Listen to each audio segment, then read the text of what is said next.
నిన్న Donald Trump ఏమన్నాడు, ఇండియాకి యూఎస్ఏకి మధ్య ట్రేడ్ డీల్ ఒప్పందం జరిగింది. సో మరి ఏదైతే మొన్నటి వరకు ఇది 50% టారిఫ్ వేసాడు కదా, ఆ 50%ని 18%కి తీసుకొస్తున్నా అని చెప్పేసి ఒక స్టేట్మెంట్ ఇచ్చాడు కదా.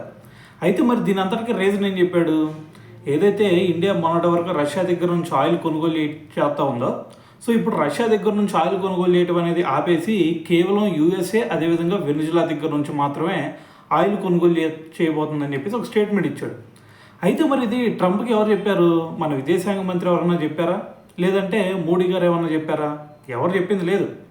సో మరి అంతకుముందు ఆల్రెడీ చూసాం కదా, ట్రంప్ విషయంలో అన్ని యుద్ధాలు ఆపాను ఇన్ని యుద్ధాలు ఆపాను అని చెప్పేసి సొంతగా చెప్పుకుంటూ ఉంటాడు. సో ఇప్పుడు కూడా సేమ్ అదే విధంగా చెప్పుకుంటూ ఉన్నాడు అనమాట. అయితే మరి ఇక్కడ అందరికి ఒక డౌట్ రావాలా, అరే బాబు ఎందుకు ప్రతి ఒక్కరు కూడా అమెరికా అంటే భయపడుతూ ఉంటారు, కానీ మరి ఇక్కడ డొనాల్డ్ ట్రంప్ ఏంది మోడీ గారికి ఇంత ఉనిగిపోతున్నారు అని చెప్పేసి మీ అందరికి ఒక డౌట్ వచ్చి ఉండొచ్చు.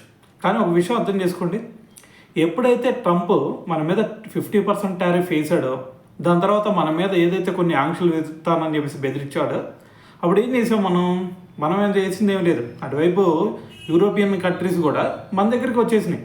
సో మీతో డీల్ మాకు ఒప్పందం జరుపుకుంటామని చెప్పేసి మీ అందరూ గుర్తు ఉండిద్ది. అంతకుముందు మోడీ గారు బ్రిటన్ కూడా వెళ్ళారు. సో మరి దీని తర్వాత ఒక్కొక్క దేశం మన దగ్గరికి రావడం మొదలెట్టింది. సో వచ్చిన తర్వాత ట్రంప్కి భయం పట్టేసింది, ఒరే బాబు యూరోపియన్ కంట్రీస్ అన్నీ కూడా ఇటువైపు ఇండియాకి వెళ్ళిపోతే, మరి ఇండియా మనకు మొత్తం కూడా దూరం అయిపోతే అప్పుడు పరిస్థితి ఏంది?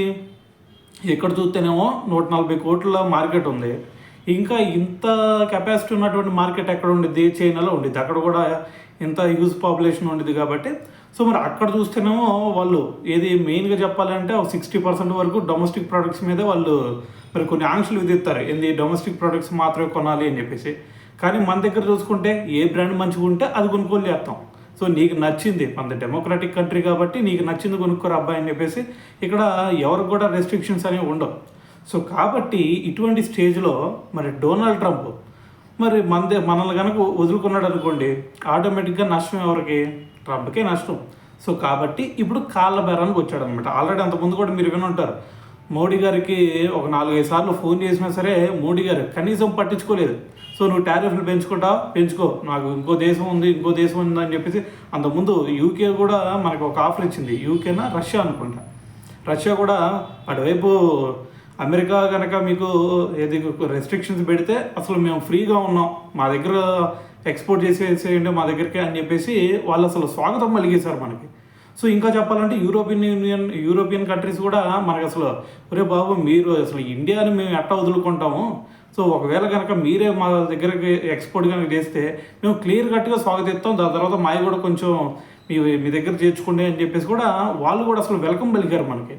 సో ఇటువంటి పరిస్థితుల్లో మరి ట్రంప్ దగ్గర మరి ఎంత మిలిటరీ పవర్ ఉన్నా సరే, లేదంటే వాళ్ళు ఎకనామికల్గా ఎంత పటిష్టంగా ఉన్నా సరే, ఖచ్చితంగా మోడీ గారి దెబ్బకి దిగి రావాల్సి వచ్చింది ఇప్పుడు.